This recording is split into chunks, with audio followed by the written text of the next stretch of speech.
Bonjour tout le monde. Alors aujourd'hui, on va commencer la première séance concernant les premières sciences maths. Et j'ai donné déjà des cours pour les terminales, pour les troncs communs, c'est-à-dire les classes de seconde. Et maintenant, c'est le tour des sixièmes sciences maths. Et la prochaine fois, ça va être le tour des terminales sciences maths. Pour les terminales sciences maths, j'ai déjà donné le cours concernant toutes les sections scientifiques. Mais après quelques séances pour les premières sciences maths, je donnerai des exercices pour les terminales sciences maths. D'accord? Alors, on va commencer. Vous avez au programme la première leçon concernant la logique. Voilà, vous remarquez une chose ici, j'ai pris un petit résumé. J'espère que c'est simple. Je vais pour gagner du temps. Voilà, j'ai écrit.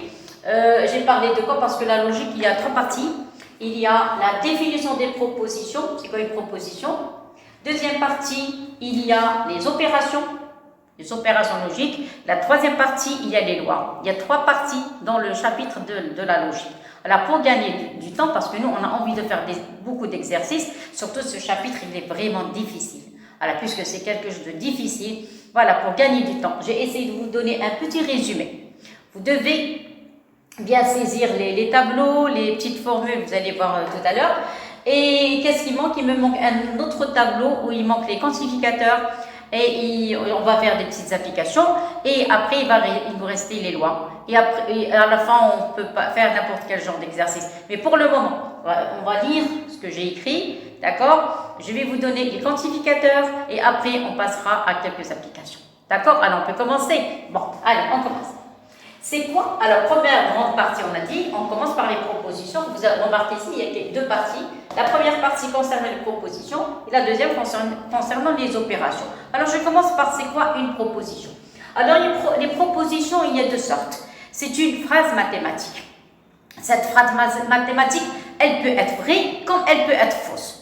D'accord? D'une part. D'autre part, cette phrase mathématique, elle peut contenir des variables, ce qu'on appelle une fonction propositionnelle, comme elle peut ne pas admettre des variables, c'est que des nombres comme ça. On l'appelle juste une proposition. Mais il faut qu'elle donne une certaine signification qui peut être vraie comme elle peut être fausse. D'accord? Mais elle ne peut pas être vraie et fausse à la fois. C'est pas possible. Donc, qu'est-ce qu'on a dit? Ou bien vraie, ou bien fausse. Mais pas les deux à la fois. Clair? Allez, on commence. Il suffit seulement de lire, expliquer un petit peu, et ça y est, on peut passer à autre chose. Alors regardez, première partie, regardez le titre, c'est proposition et fonction propositionnelle. Définition. C'est quoi une proposition? Une proposition. Proposition est une assertion. C'est un énoncé mathématique, qui peut être vrai ou faux. C'est-à-dire qu'il ne peut pas être à la fois, donc ou bien il va être vrai, ou bien il va être faux. Exemple, si vous écrivez 2 plus 4, alors 2 plus 4 c'est 6. 6 est plus petit que 1. Alors, tout le monde sait que 6 est supérieur à 1. Donc, c'est ce qu'on appelle valeur de vérité. Valeur de vérité, est-ce que c'est une phrase vraie? Est-ce que c'est une phrase fausse? Donc, c'est une phrase qui est vraie. Donc, j'ai mis un V. Donc, quand il s'agit de quelque chose de vrai, on met un V. Quand il s'agit de quelque chose de fausse, on met un F. Clair? Alors, regardez. Racine de 2 partielle 1. C'est pas possible. Parce que N, c'est l'ensemble des entiers naturels. Vous êtes d'accord? Donc, racine de 2. Appartiennent à N, c'est faux, donc j'ai mis un F. Clair? Maintenant, vous avez 13 plus 1. 13 plus 1, c'est tout.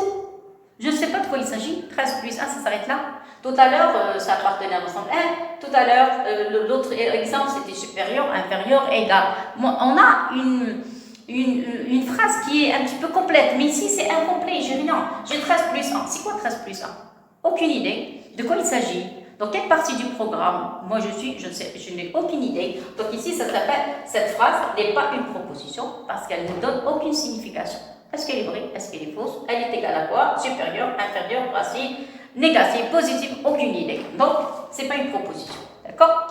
Alors, on désigne une proposition, les lettres. Comment on note une proposition? Par les lettres P, Q, R en général.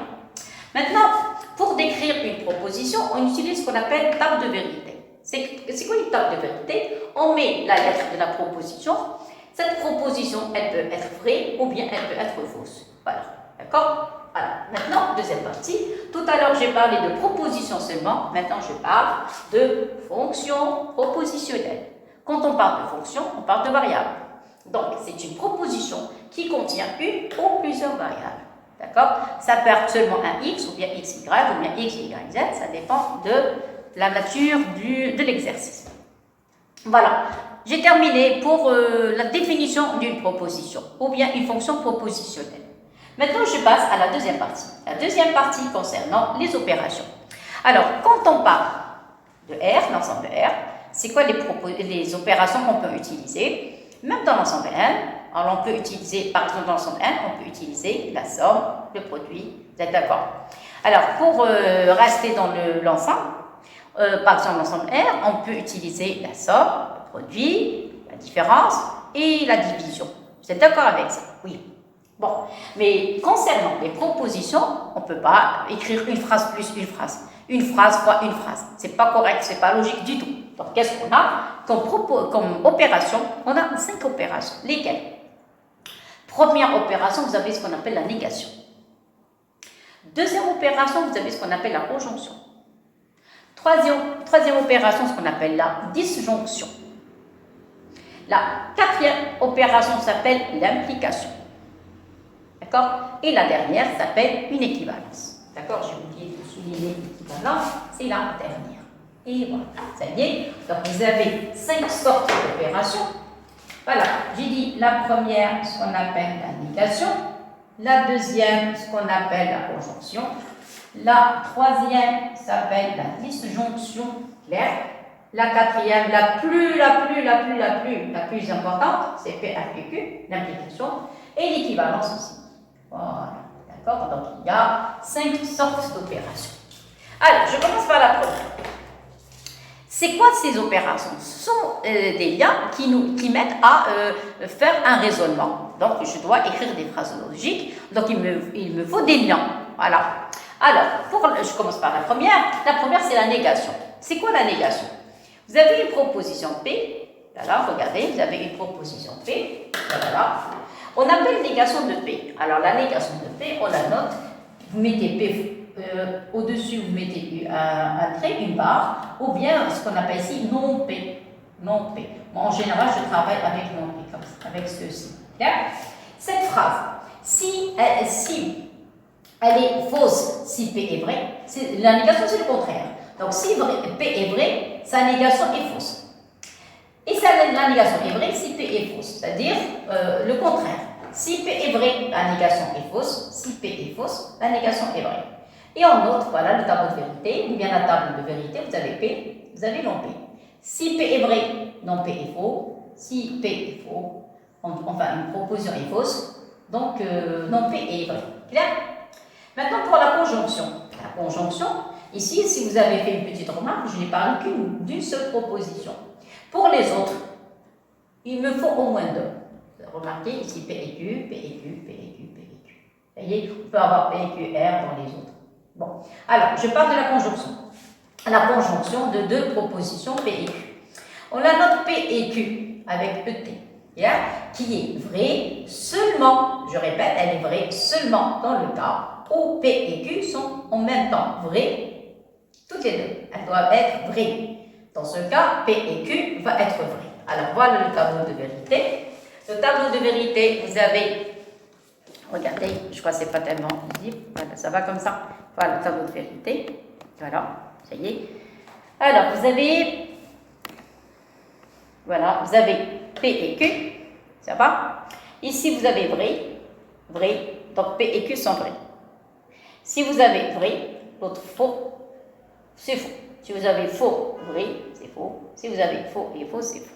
Clair? Ça veut dire quoi? Pour que P et Q soient vrais, il faut que toutes les deux propositions doivent être vraies. Ça va comme ça? Très bien. Alors, je vais essayer d'arranger. Je crois que maintenant, c'est correct. Ça va? Sinon, voilà. Ça y est.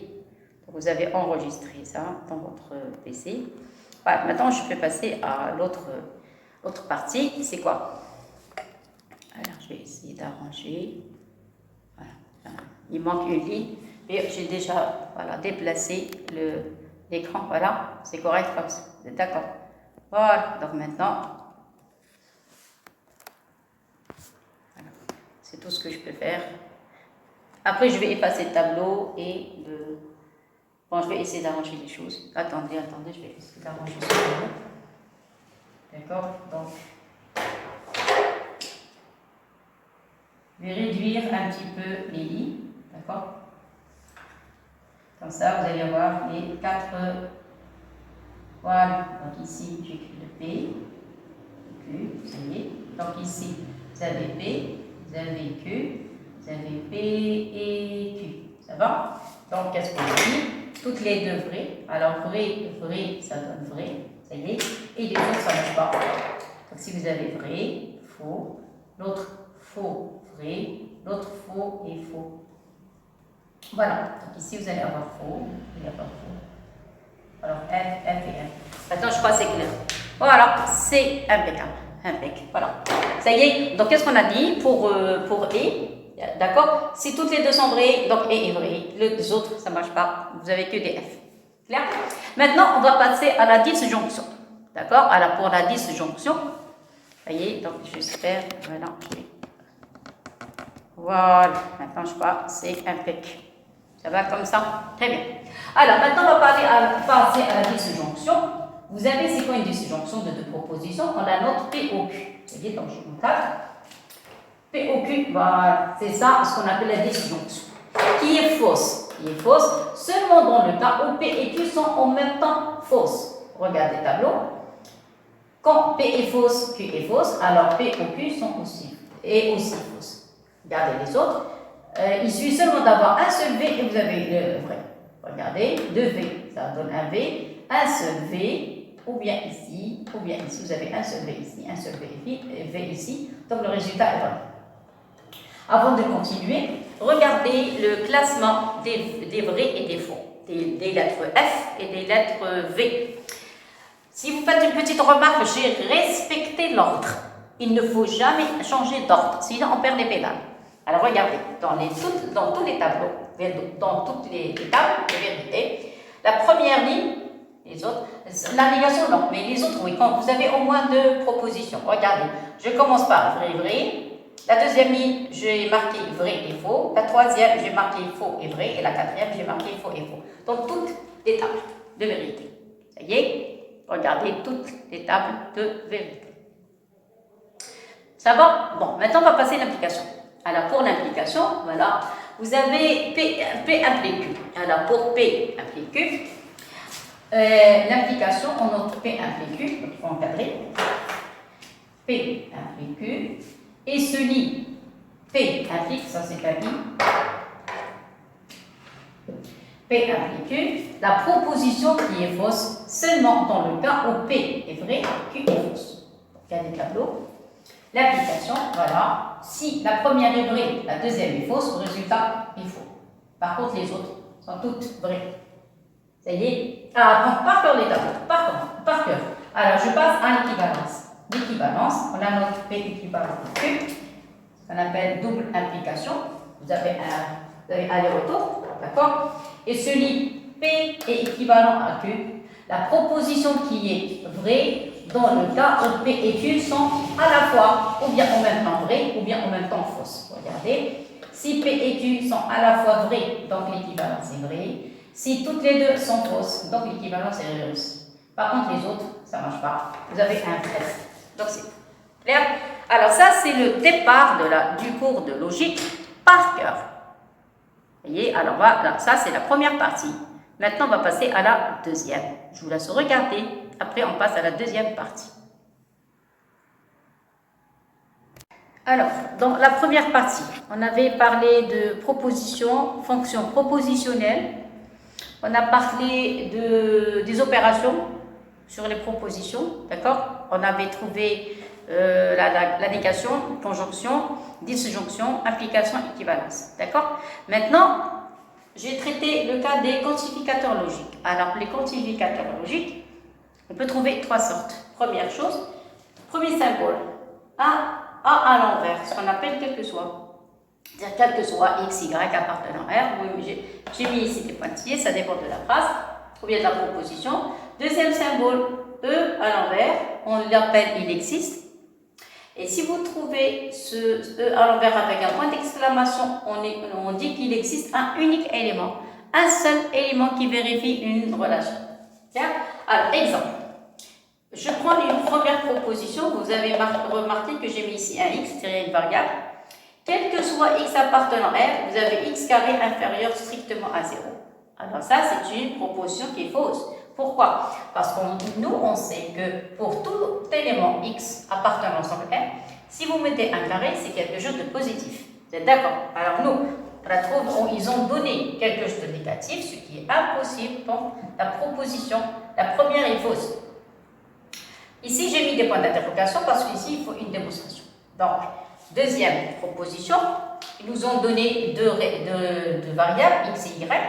Vous remarquez ici, j'ai mis des parenthèses. Alors, si vous avez un seul élément, vous avez R. Si vous avez deux éléments, vous avez R au carré. Pourquoi? Si vous mettez les parenthèses, ça devient un couple. Puisqu'il s'agit d'un couple, le x appartient à R et le y appartient à R. Donc, il y a le R pour le x et le R pour le y, ce qu'on appelle le produit cartésien. Produit cartésien, c'est ce qu'on appelle R croix R. On va voir ça dans l'ensemble le cours sur les ensembles. D'accord? Alors, pour le moment, si vous avez un couple, d'accord, mettez un 2 en puissance de l'ensemble R ou bien de E au carré, par exemple. Si vous avez un triplet, par exemple x, y, 7, vous allez mettre R3. D'accord? Alors, en détail, ça va être dans le chapitre des ensembles. Clair? Alors, qu'est-ce qu'ils ont écrit? On va voir cette proposition, si elle est vraie ou bien si elle est fausse. Alors, ils ont écrit que valeur absolue de x inférieure strictement x carré plus y carré. Normalement, c'est pour ne pas avoir de problème, je vais mettre inférieur égal. Vous voyez? Je ne sais pas si c'est faux, si c'est juste, parce qu'ici, il faut faire une démonstration. La première, je n'ai pas mis de démonstration parce que tout le monde sait que x est positif. D'accord? Donc, la première est d'office. La deuxième, non. Donc, je vais faire une démonstration. Et pour faire la démonstration, il faut faire un petit rappel. Lequel? Alors, donc, je vais travailler d'abord dans le cas général. Vous avez x carré positif, y carré positif. Vous êtes d'accord? Donc, si vous faites la somme, c'est-à-dire la valeur de x carré et y carré va augmenter. Sa valeur va augmenter par rapport à x carré et par rapport à y carré. Vous êtes d'accord? Parce que ça, c'est positif, ça, c'est positif. Je vous donne un exemple. Si vous prenez, par exemple, 4 plus 9, ça donne 13. 13, c'est plus grand que 4 et plus grand que 9. C'est-à-dire la valeur de la somme de deux non positifs, sa valeur augmente. D'accord? Donc, qu'est-ce qu'on va écrire? On va écrire quel que soit x, y appartenant à R au carré. Vous avez x carré est plus petit que x carré plus y carré. Vous êtes d'accord? Parce que j'ai ajouté y carré, quelque chose de positif, à x carré. Donc, ce nombre va devenir plus grand que x carré. C'est tout à fait normal. Ça y est, après, applique. Quel que soit x, y appartenant à R au carré, on peut passer aux racines. Pourquoi? Parce que c'est quelque chose de positif inférieur à quelque chose de positif, donc j'ai le droit de passer au carré, aux racines plutôt. Donc voilà, on met ici la racine. Attendez, je vais rectifier. Voilà, comme ça va comme ça. Voilà, donc vous avez x carré plus y carré. C'est ça. Seulement, il y a un petit rappel. On a vu ça en seconde. Je ne sais pas si vous vous rappelez. C'est que quand vous avez racine de x carré, ça donne la valeur absolue. Je vais écrire ici. Racine. Attendez. Alors, racine. Ça, c'est une règle. Dans le cours des valeurs absolues et le cours des racines aussi. Si vous avez un x au carré, si vous avez un carré ici, ceci n'est autre que la valeur absolue de x. Ça, c'est quel que soit x appartenant à R. C'est-à-dire pour n'importe quel réel, n'importe lequel, positif ou bien négatif, si vous écrivez racine de x carré, ça donne valeur absolue de x. Ça y est, donc je vais encadrer ce rappel. C'est très important parce qu'on va l'utiliser souvent. Ça y est, donc vous avez quel que soit x appartenant à R, vous avez racine de x carré qui est égale à valeur absolue. Ça y est, donc je vais l'appliquer ici. D'accord? Donc ici, qu'est-ce que ça donne?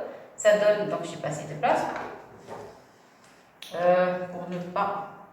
Non, je vais effacer. Je vais la mettre ici. D'accord? Parce que je n'ai pas assez de place pour terminer l'exercice. Voilà, je vais effacer cette partie. D'accord? Je mettrai le rappel ici. D'accord? Je termine la démonstration. Donc, qu'est-ce qu'on écrit? Vous avez...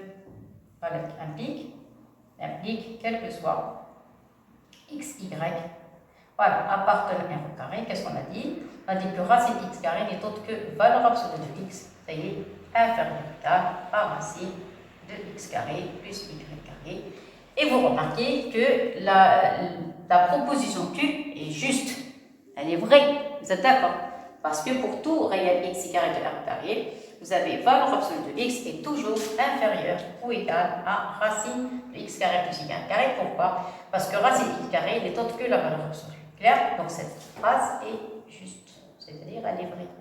D'accord? Je vais déplacer un petit peu le trait et écrire le petit rappel. D'accord? Voilà, ça va comme ça. Et je vais écrire ici en V. Et voilà. Clair? Alors ici, rappel. Vous avez quel que soit x appartenant à R, vous avez racine de x au carré est égal à valeur absolue. Il ne faut jamais, jamais, jamais l'oublier. D'accord? Je regarde. Je dois fermer la parenthèse. Voilà. Ça va? Et voilà. Donc vous avez. Voilà, ça va comme ça. Que ce soit clair et net. Et voilà. Ça va comme ça. Voilà.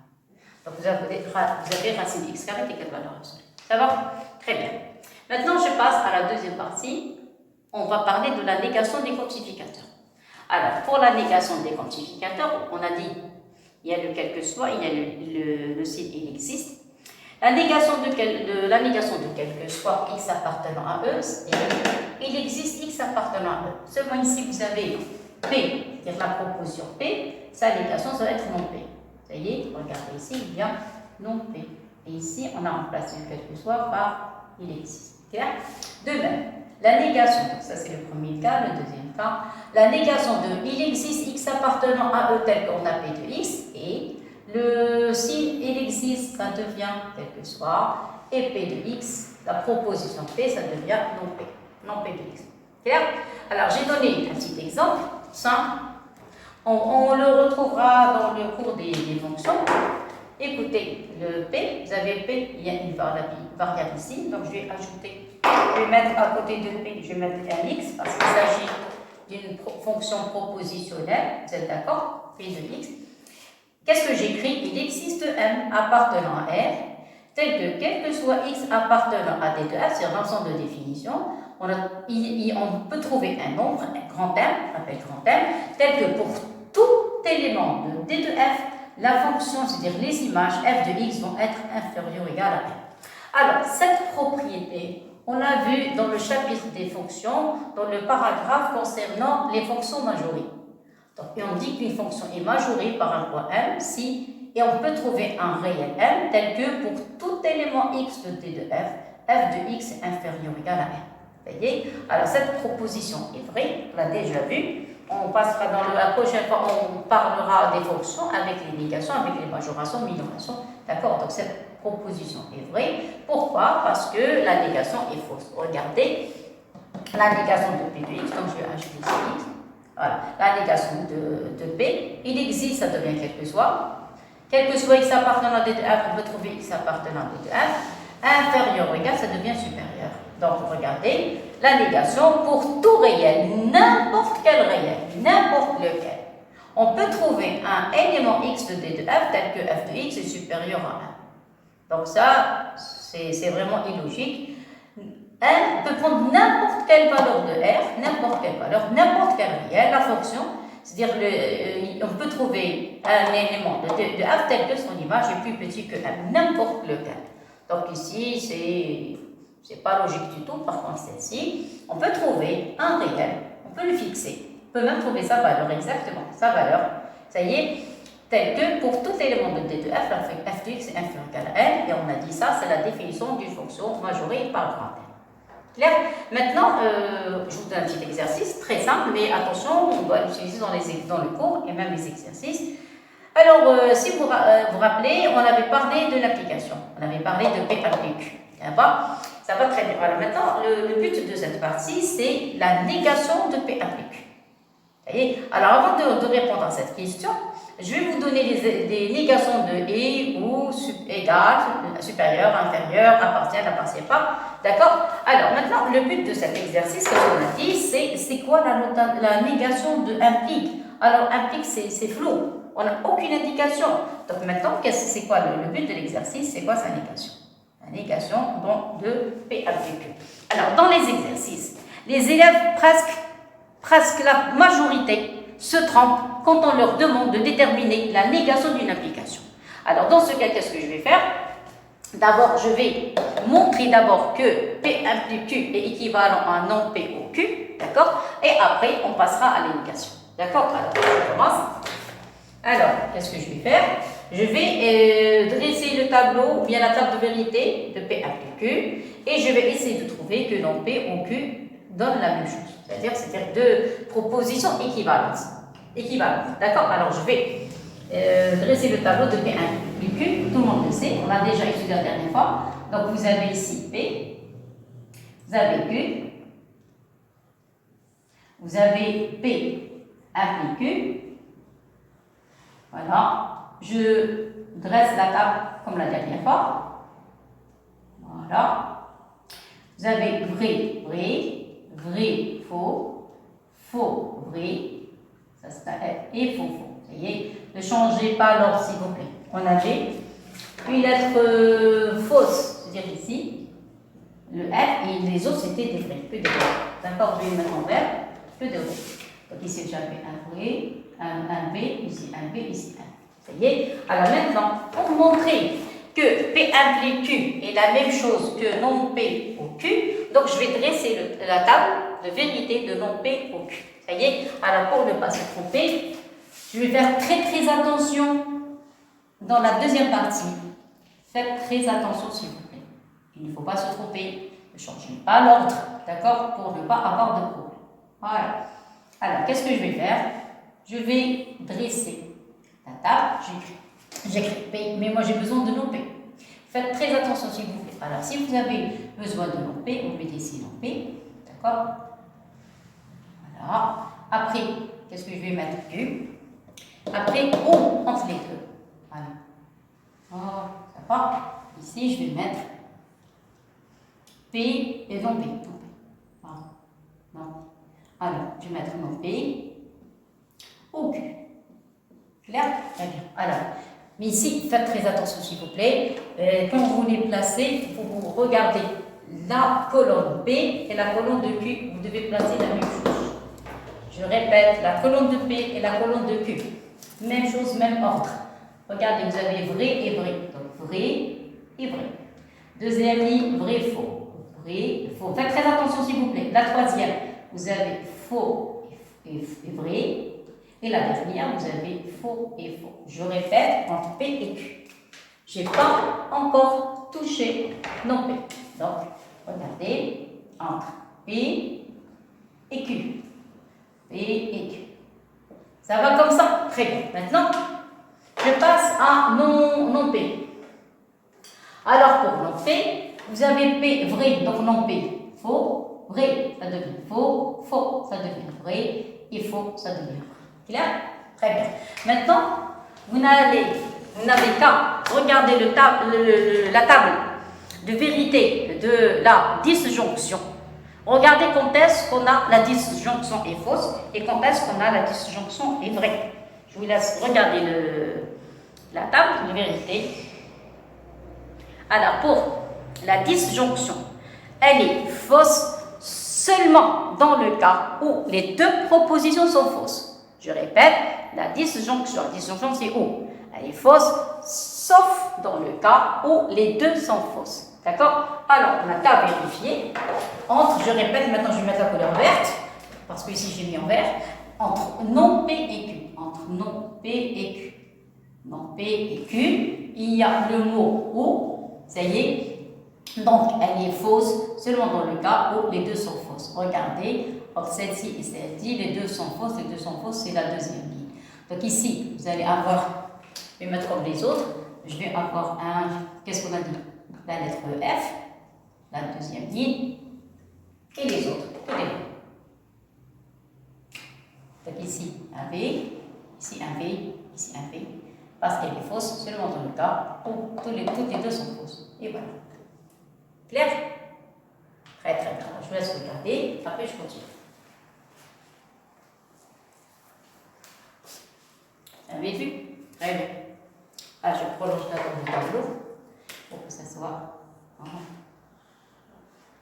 Alors, regardez, cette partie, vous avez le même ordre. Ré, O, Ré. Ça y est, donc conclusion. Donc, si on part de P implique Q, c'est la même chose si on travaille avec un P au Q. D'accord? Et en général, quand on est démonstration, d'accord?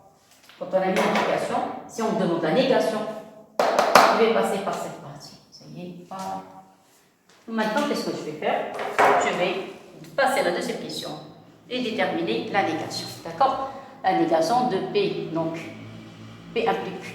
Vous voyez? Donc la négation de P implique Q. Avant ça, je vais mettre une petite remarque. La remarque. Alors, négation. Remarque. Négation de. Si vous avez égal, c'est différent.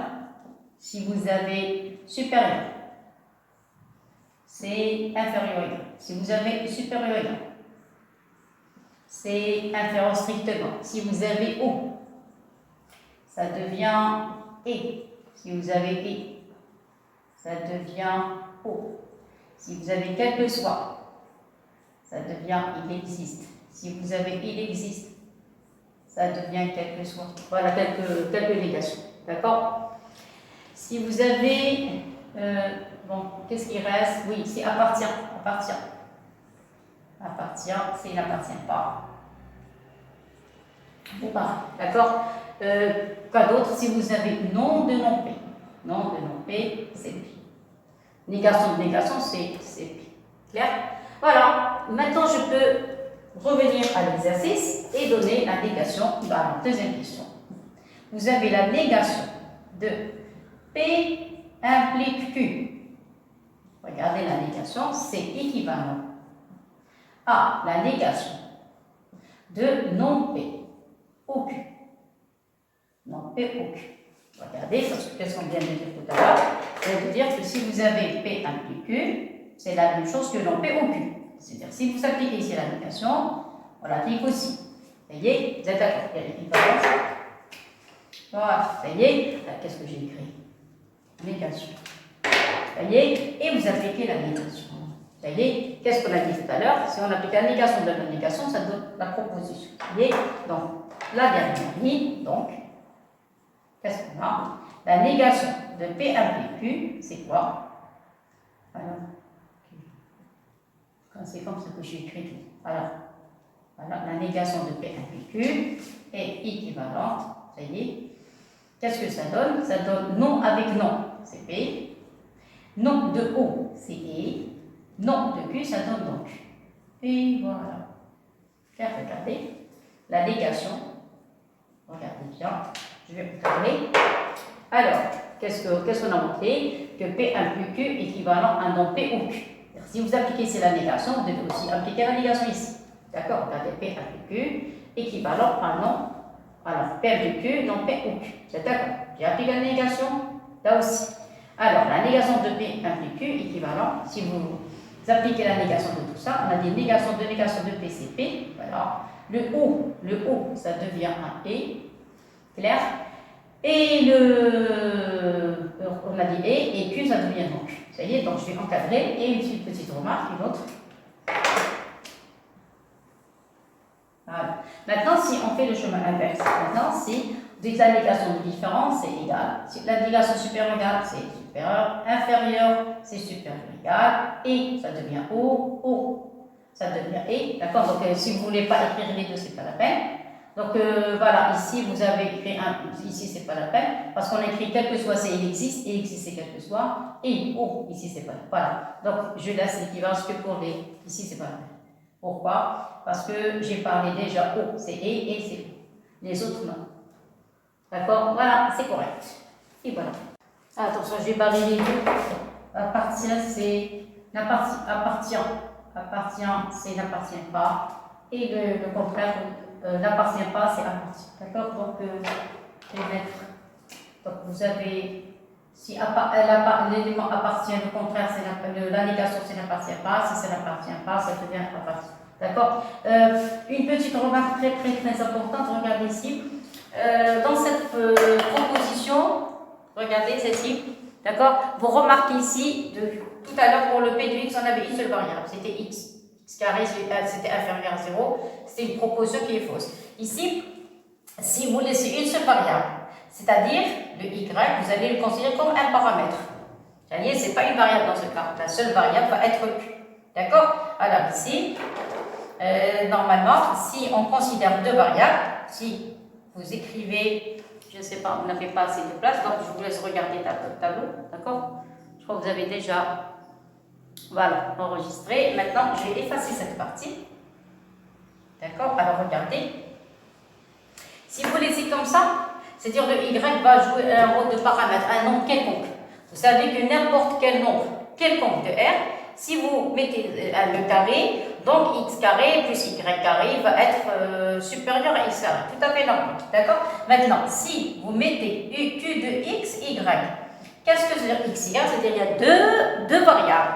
Donc, dans ce cas, on écrit quel que soit x, y appartenant à R au carré. Ça y est, donc valeur absolue de x inférieure ou égale à racine de x carré plus y carré. Alors dans ce cas, on parle de deux variables. Je répète, si on met le couple x, y, la proposition, c'est-à-dire une fonction propositionnelle, elle a comme variable x et y. Si vous écrivez que q de x, seulement le y va jouer le rôle d'un paramètre et c'est tout. Ça y est. Alors nous, on a besoin de, si vous voulez, une proposition avec ici, j'ai pris une seule variable, ici deux variables. Donc vous pouvez enlever celle-ci et laisser que la première. Ça y est. Et vous avez la même démonstration. Donc vous avez quel que soit x, y appartenant à R au carré. Maintenant, je travaille avec les deux variables. D'accord? Qu'est-ce que vous allez avoir? Vous allez avoir x carré inférieur ou égal à x carré plus y carré. Ça y est. Et vous faites la même chose comme tout à l'heure. Vous appliquez la racine. Donc, vous avez quel que soit x appartenant à R au carré, racine de x carré inférieur ou égal à racine de x carré plus y carré, c'est ça. Et après, à la fin, vous passez à la valeur absolue, d'accord? Donc, vous allez avoir une valeur absolue, quel que soit x, y, toujours, quel que soit. Voilà, donc, il y a un petit problème, donc je vais l'écrire en haut, la dernière ligne. Bon, j'ai passé de là, je vais écrire ici. Donc, implique quel que soit x, y appartenant à R au carré, vous allez avoir valeur absolue de x inférieure ou égale, qu'est-ce qu'on a dit? À racine de x carré plus y au carré. Et voilà, et c'est tout. Clair? Donc ici j'ai parlé de deux variables, x et y. Première proposition, c'était avec une seule variable, et la deuxième avec deux variables. Donc, quel que soit x, y appartenant à R au carré, vous avez, alors ça c'est la proposition, la démonstration commence ici. Donc ça, vous mettez le bon. Ça c'est la première proposition et ça c'est la deuxième. Clair? Donc ici, ça commence par celle-ci. X, y appartenant à R carré, donc ça c'est correct. On a appliqué les racines parce que tout est positif. Et après, quel que soit x, y appartenant à R au carré, vous avez la valeur absolue plus petite que racine de x, y. Donc c'est une proposition qui est vraie. Donc ça c'est un vrai. Et voilà. Correct? Voilà, donc on a terminé cette séance.